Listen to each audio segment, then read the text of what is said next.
En el reflejo de una pantalla de computadora, entre códigos y videojuegos, se dibujaba el rostro de un adolescente de su tiempo.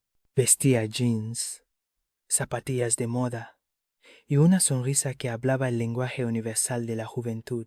Sin embargo, detrás de esa apariencia ordinaria, latía un corazón en sintonía con un eco antiguo, casi olvidado. Carlo Acutis era un joven anclado en el presente, pero cuya alma navegaba en aguas de eternidad, un misterio que apenas comenzaba a revelarse ante los ojos del mundo.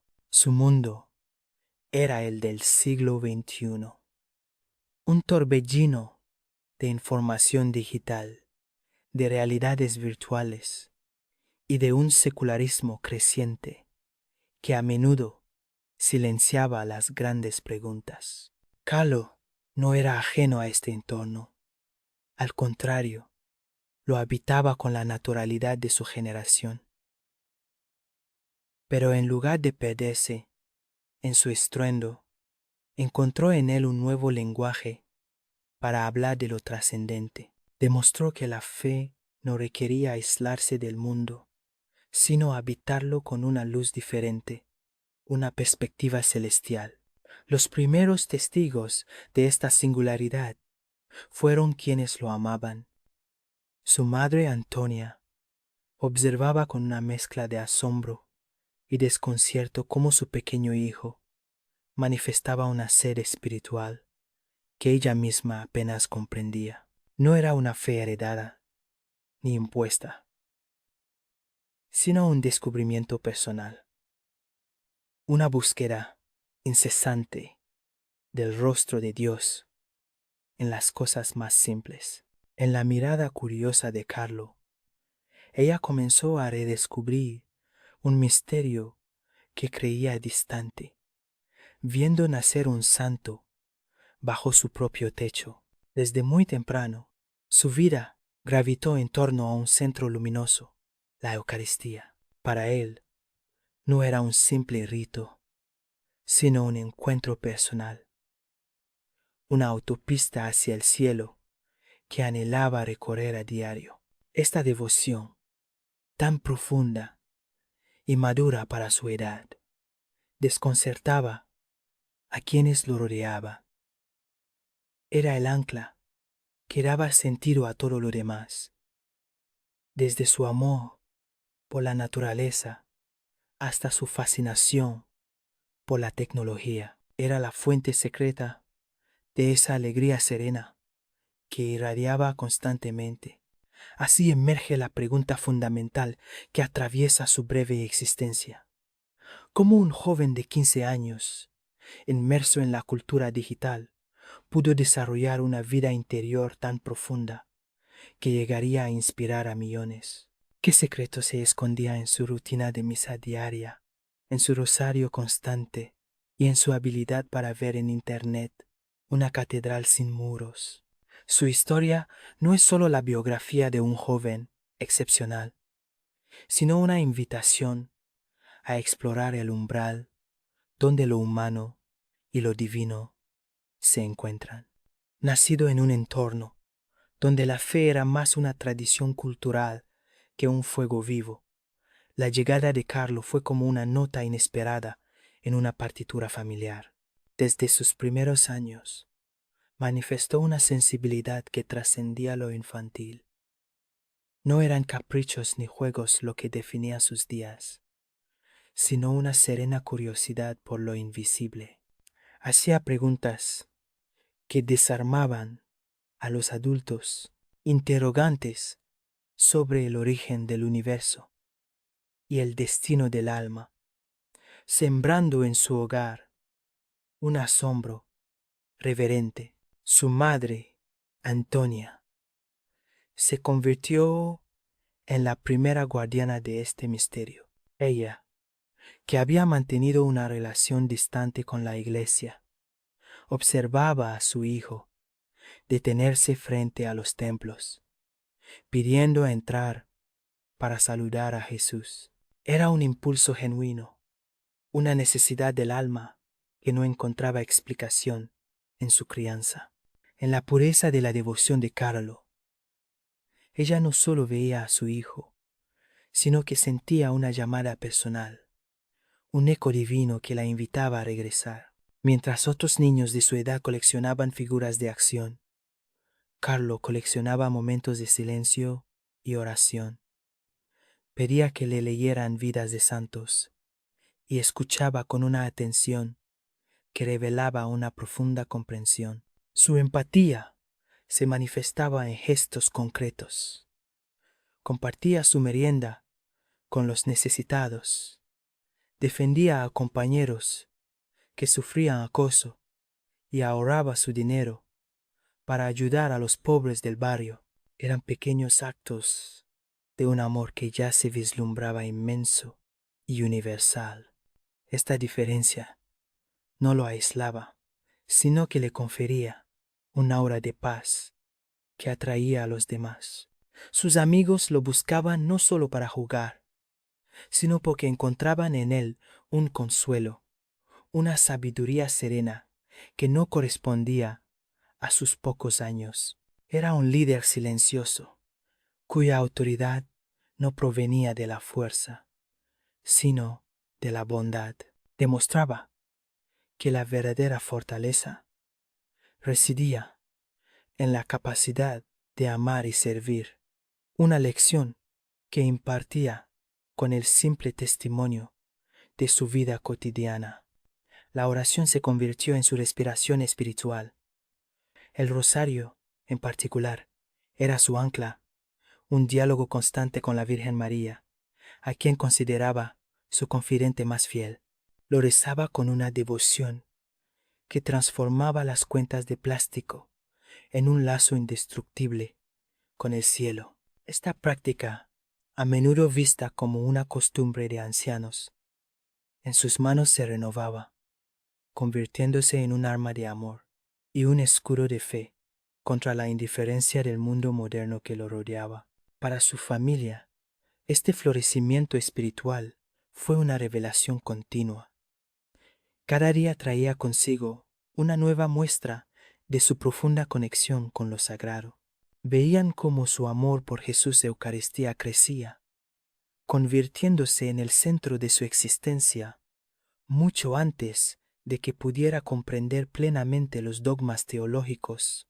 Era una fe del corazón, intuitiva y ardiente, que no necesitaba de complejas explicaciones, porque se alimentaba directamente de la fuente del amor mismo, del encuentro personal. En su habitación, junto a los pósteres de sus intereses juveniles y su inseparable computadora, siempre había un lugar para un crucifijo o una imagen sagrada. No existía para él una división entre lo profano y lo sagrado, entre la vida digital y la vida espiritual. Entendía con una claridad asombrosa que todo podía ser un camino hacia Dios. Su cuarto era el primer laboratorio de un apostolado que enseñaría al mundo cómo santificar la normalidad, uniendo la tierra con el cielo. Así, su infancia no fue simplemente una preparación, sino el primer acto de una vida ofrecida. Cada gesto, cada pregunta y cada oración eran los cimientos sobre los cuales se edificaría un testimonio destinado a perdurar. En la mirada de aquel niño que buscaba a Dios en las iglesias de Milán, ya se contenía la promesa de un faro de luz para una generación entera, un joven santo cuyo corazón latía al ritmo de la eternidad. El corazón de su existencia latía al ritmo de un misterio antiguo y siempre nuevo, la Eucaristía. Para Carlo, no era un símbolo lejano, sino una presencia viva, tangible y transformadora. La definía con una sencillez poética, como la autopista hacia el cielo, un camino directo y seguro hacia el encuentro con Dios. Cada hostia consagrada era, para su alma, una ventana abierta a la eternidad, un anticipo del paraíso que no estaba dispuesto a perderse por nada en este mundo. Esta convicción se traducía en un compromiso inquebrantable, la Santa Misa diaria. No era una obligación, sino una cita de amor. El momento más esperado de su jornada, en la quietud de la iglesia, frente al altar, el joven encontraba su centro, su fuerza y su propósito. Era allí donde el ruido del mundo se desvanecía y la voz de Dios se hacía clara. Este encuentro cotidiano con Jesús sacramentado era el combustible que alimentaba su alegría y su inagotable caridad hacia los demás. Junto a este amor eucarístico florecía una tierna y profunda devoción a la Virgen María. Ella era su confidente, la estrella que guiaba su navegación espiritual. El rosario diario no era para él una simple repetición de oraciones, sino un diálogo íntimo, un lazo filial que lo unía a su Madre del Cielo. En cada misterio contemplado encontraba un refugio y una escuela de virtudes, aprendiendo de María a decir sí a la voluntad de Dios, con una confianza y una entrega absolutas. Pero Carlo no vivía recluido en un pasado de devociones antiguas. Su mirada estaba firmemente plantada en el presente, en el lenguaje de su generación.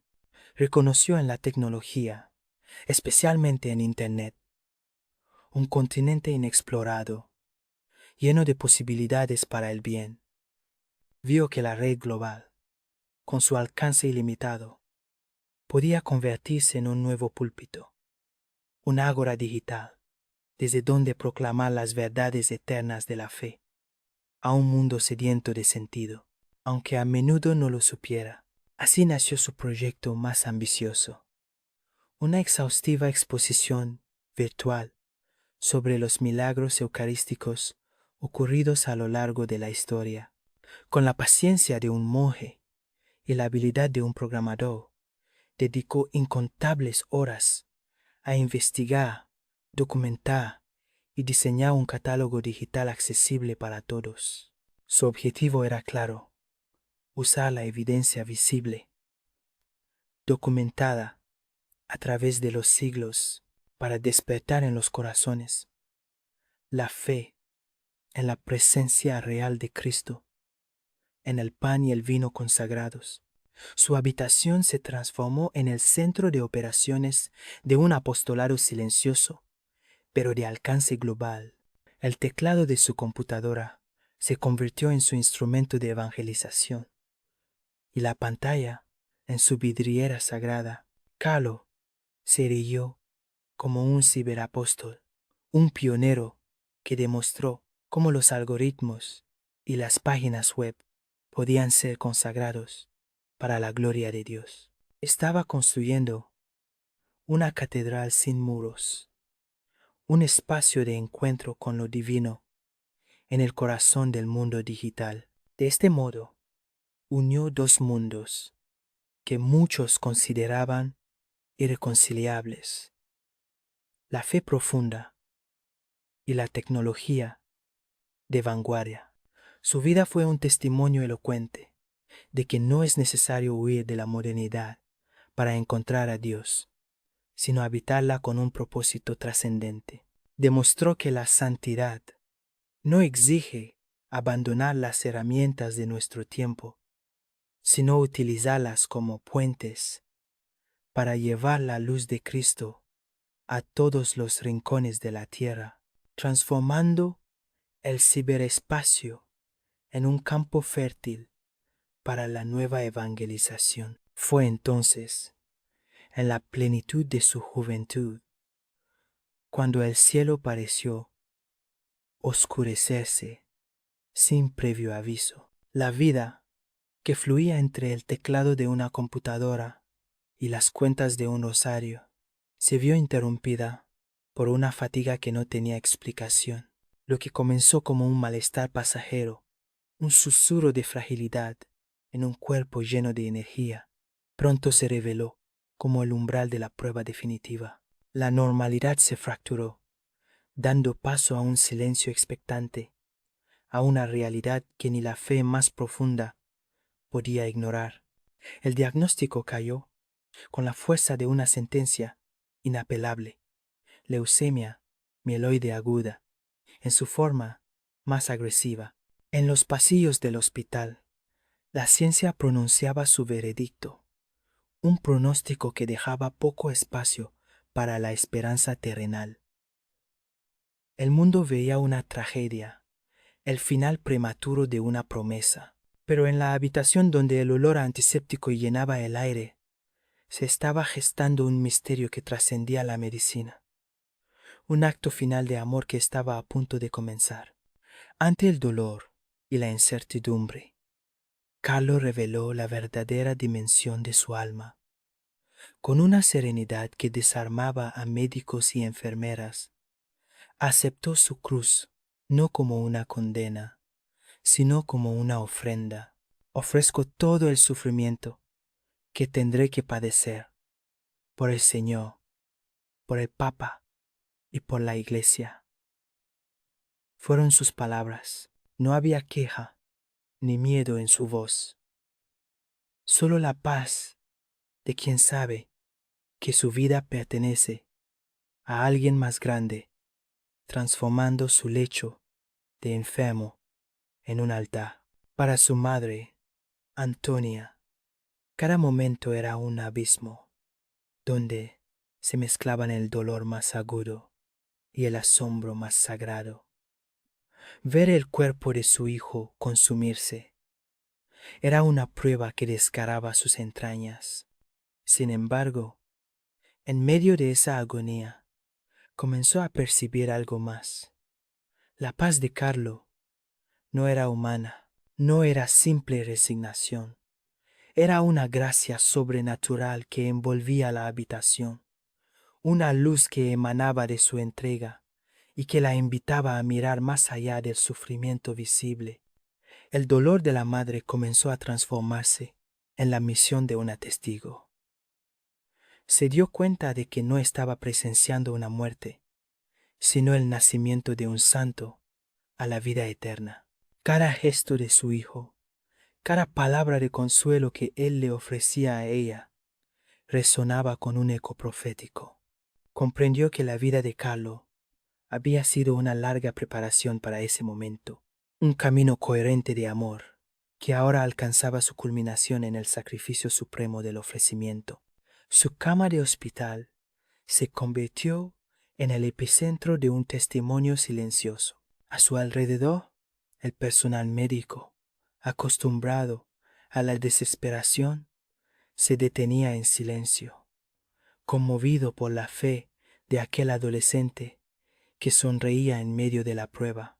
Su habitación ya no era solo un espacio de tratamiento, sino una capilla improvisada, donde la fragilidad humana se encontraba con la fortaleza divina. Carlo evangelizaba sin hablar, predicaba con la elocuencia de su paz, enseñando que el sufrimiento unido a Dios tiene un valor redentor. En su dolor, Carlo se unió de una manera íntima al misterio que más amaba, la Eucaristía. Él, que había buscado a diario el cuerpo de Cristo, ahora unía su propio cuerpo doliente al sacrificio de la cruz. Cada punción, cada malestar, era una comunión con el sufrimiento redentor de Jesús. Su entrega no fue un acto pasivo, sino una participación activa en la obra de la salvación. Una última misa ofrecida no con pan y vino, sino con su propia vida. Así, la enfermedad que el mundo veía como una derrota se convirtió en su victoria definitiva. Fue el crisol donde su fe se purificó como el oro, brillando con una intensidad que iluminaría al mundo entero. Su breve y agudo calvario no fue el final de su historia, sino el pórtico hacia la eternidad, el último y más poderoso acto de un ciberapóstol que estaba a punto de comenzar su verdadera misión desde el cielo, dejando una estela imborrable de esperanza. El tiempo terrenal se agotaba con una celeridad implacable. Los últimos días de Carlo fueron un susurro, un desvanecerse físico que contrastaba con la fortaleza inquebrantable de su espíritu. El cuerpo, frágil y traicionado por la enfermedad, se convertía en un testimonio visible del sufrimiento ofrecido. Sin embargo, quienes lo rodeaban no percibían el miedo a la muerte, sino la serena expectación de quien está a punto de cruzar un umbral anhelado. Su habitación se había convertido en un santuario donde la vida se despedía para abrazar la vida. El 12 de octubre de 2006, el silencio descendió. Su corazón terrenal dejó de latir, pero en esa quietud resonó el inicio de una nueva sinfonía. Para su familia, el mundo se detuvo, sumergido en un vacío que parecía insondable. La ausencia física de Carlo era una herida abierta, un eco de risas y conversaciones que ahora habitaba solo en la memoria. La lógica humana hablaba de una vida truncada, de una promesa rota, de la más profunda de las injusticias. Un hijo que parte antes que sus padres. En el corazón de su madre, el dolor era un océano sin orillas. Cada rincón de la casa, cada objeto que le perteneció, era un recordatorio punzante de su ausencia. El luto se manifestó con toda su crudeza, un velo oscuro que amenazaba con apagar toda luz. Era la noche del alma de una madre que se preguntaba cómo seguir adelante sin el sol de su existencia. Sin embargo, en medio de esa desolación, una semilla de certeza, plantada por la propia fe de su hijo, se negaba a morir. Poco a poco, a través de las lágrimas, comenzó a surgir una comprensión diferente. La paz con la que Carlo había enfrentado su final no era un adiós, sino un hasta pronto. Su partida no había sido una derrota, sino una graduación celestial.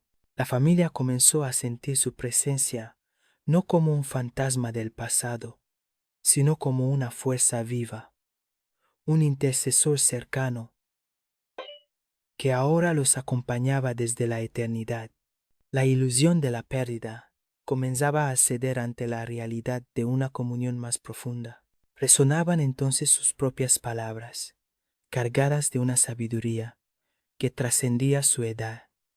Todos nacen como originales, pero muchos mueren como fotocopias. Carlo no había muerto como una copia. Había vivido y muerto como la obra maestra, única que Dios había soñado, fiel a su esencia hasta el último aliento. Su vida se convirtió en un llamado a la autenticidad, un desafío a no dejarse arrastrar por la conformidad del mundo y a vivir la propia vocación con valentía y amor. Su funeral fue la primera manifestación visible de que su vida no había terminado en aquella cama de hospital. Una multitud inesperada, compuesta por personas de todos los ámbitos de su vida, se congregó para despedirlo. No era una atmósfera de derrota, sino de gratitud y esperanza. En el dolor compartido se vislumbraba el amanecer de un legado. La muerte de Carlo no fue el cierre de un libro, sino la apertura de su testimonio al mundo entero, el inicio de una misión que apenas comenzaba. Aquella muerte, que para el mundo fue una página cerrada, se reveló como el verdadero comienzo de su misión, la semilla de su testimonio, regada con el sufrimiento ofrecido, comenzó a germinar en un terreno inesperado, el mismo ciberespacio que él había consagrado. Su historia, compartida a través de blogs, redes sociales y sitios web, se propagó con la velocidad de la luz, llevando su sonrisa y su amor por la Eucaristía a rincones del planeta que él nunca visitó en vida. Pronto, el eco de su existencia comenzó a materializarse en innumerables testimonios.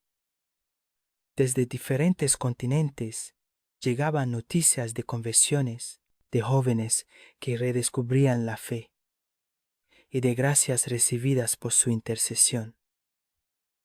Su nombre, susurrado en oraciones silenciosas, se convirtió en un sinónimo de esperanza. Lo que había sido la vida de un adolescente milanés se transformaba en un fenómeno espiritual global, una corriente de gracia que fluía a través de las redes digitales que él tanto amó y utilizó para el bien. En el centro de esta ola de devoción se encontraba su madre, convertida en la guardiana de su memoria y la principal apóstol de su legado.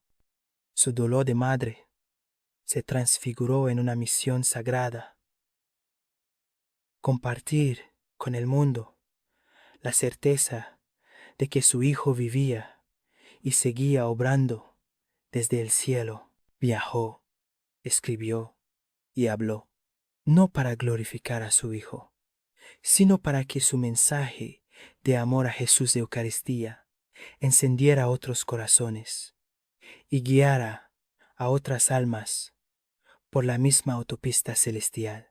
Particularmente entre los jóvenes, Carlos se convirtió en un faro de luz. Ellos no veían en él a un santo inalcanzable de épocas pasadas, sino a un hermano mayor, un amigo celestial que vestía jeans y entendía sus pasiones. Demostró que la santidad no requería renunciar al mundo, sino vivir en él con un corazón anclado en Dios. Se convirtió en el patrono no oficial de Internet, un guía para navegar el mundo digital sin perder el rumbo espiritual, un modelo de santidad en zapatillas deportivas. La fama de su santidad, que crecía de manera espontánea entre los fieles, no tardó en llegar a oídos de la Iglesia. Lo que el pueblo de Dios ya aclamaba con el corazón comenzó a ser examinado con el rigor de un proceso canónico. La investigación de su vida reveló una coherencia asombrosa, una virtud heroica vivida en la normalidad de cada día. Cada testimonio, cada escrito, cada recuerdo confirmaba que Carlo había vivido una vida extraordinaria en un cuerpo ordinario, siempre orientado hacia Dios. El cielo mismo pareció confirmar esta convicción. Un milagro, claro e inexplicable para la ciencia médica, fue atribuido a su intercesión. La curación de un niño en Brasil, que padecía una grave enfermedad pancreática, fue el sello divino que la Iglesia requería. Era la prueba tangible de que Carlo no era solo un modelo a imitar, sino un poderoso intercesor ante el trono de Dios, un amigo en el cielo que escuchaba las súplicas de quienes acudían a él con fe. El 10 de octubre de 2020, en la Basílica de San Francisco de Asís, el mundo fue testigo de su beatificación. Su nombre fue inscrito oficialmente en la lista de los bienaventurados, y su rostro sonriente fue revelado al mundo en un gran tapiz. No fue la culminación de su historia, sino su confirmación.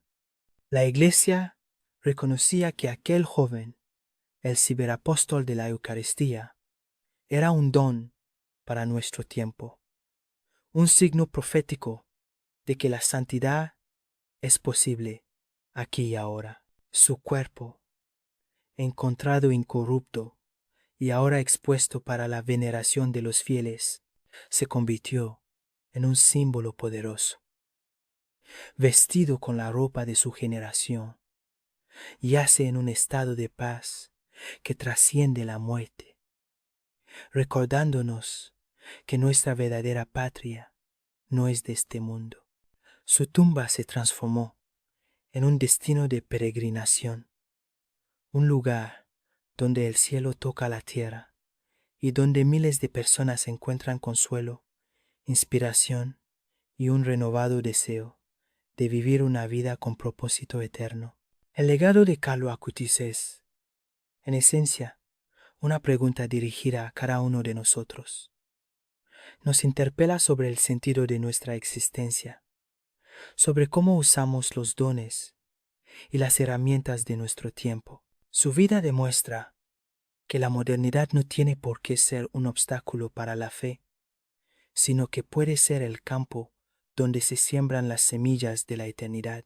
Nos enseña que cada clic, cada acto de bondad y cada oración pueden ser pasos en nuestra propia autopista hacia el cielo. Así, la historia de aquel joven de Milán no concluye.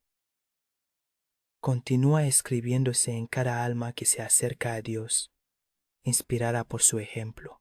Su breve paso por la tierra dejó un eco de eternidad que resuena con más fuerza cada día, un llamado universal a no conformarse con ser una fotocopia, sino a vivir como el original, único y amado que Dios soñó. Carlo Acutis, el beato de Internet, sigue sonriendo desde el cielo, señalando el camino hacia una alegría que no termina. Al contemplar su trayectoria, se hace evidente que Carlo Acutis fue mucho más que un adolescente piadoso. Fue un profeta silencioso para la era digital, un faro encendido en medio de un mundo que a menudo confunde el ruido con la comunicación y la información con la sabiduría. Su vida no fue una evasión de la realidad, sino una inmersión profunda en ella, demostrando que en el corazón de la modernidad, entre códigos binarios y redes globales, todavía hay espacio para el misterio y la santidad. Su profecía no se expresó en palabras crípticas, sino en la coherencia de su existencia. Anunció que es posible amar a Dios sin abandonar el propio tiempo, que la tecnología puede ser un púlpito y no solo una distracción. Carlo enseñó que la verdadera revolución no es tecnológica, sino espiritual, la de un corazón que elige a Dios por encima de todo. Su legado es un mapa que muestra cómo santificar lo cotidiano, transformando cada teclado y cada pantalla en una herramienta para el bien. De este modo, su historia desmantela la idea de que la santidad es una reliquia inalcanzable, reservada para figuras de otro tiempo. Carlo la vistió con jeans y zapatillas, demostrando que el llamado a ser santos es universal y urgente, aquí y ahora. No nos invita a imitar sus actos de forma literal, sino a emular su radicalidad en el amor, a encontrar nuestra propia y única manera de responder a la llamada de Dios, en nuestra familia, en nuestra escuela, en nuestro trabajo. Su breve paso por la tierra se convierte así en un espejo que nos interpela directamente. Nos pregunta qué hacemos con los dones que hemos recibido, cómo utilizamos las poderosas herramientas de nuestro siglo. ¿Son para construir puentes o para levantar muros? ¿Para buscar la verdad o para perdernos en la vanidad? La vida de Carlo es una invitación a examinar nuestra propia existencia y a preguntarnos qué eco dejaremos en la eternidad cuando nuestro tiempo en este mundo haya concluido. Los 15 años de su vida no representan la tragedia de una historia incompleta, sino la perfección de una misión cumplida. Nos enseña que el valor de una existencia no se mide por su duración, sino por su intensidad de amor y entrega. Una vida breve, vivida en plenitud y ofrecida a Dios, puede resonar a través de las generaciones con más fuerza que una larga vida vivida en la superficialidad. Kahlo demostró que la eternidad puede contenerse en un instante de amor verdadero. Por eso, su historia no termina con el silencio de una tumba, sino que resuena como un llamado personal. Es el eco de la eternidad que nos invita a no conformarnos con ser fotocopias, sino a abrazar la aventura de ser los originales que Dios soñó. Desde el cielo, el joven ciberapóstol sigue sonriendo, señalando una autopista que está abierta para todos, recordándonos que la santidad es la meta más alta y la alegría más verdadera a la que podemos aspirar.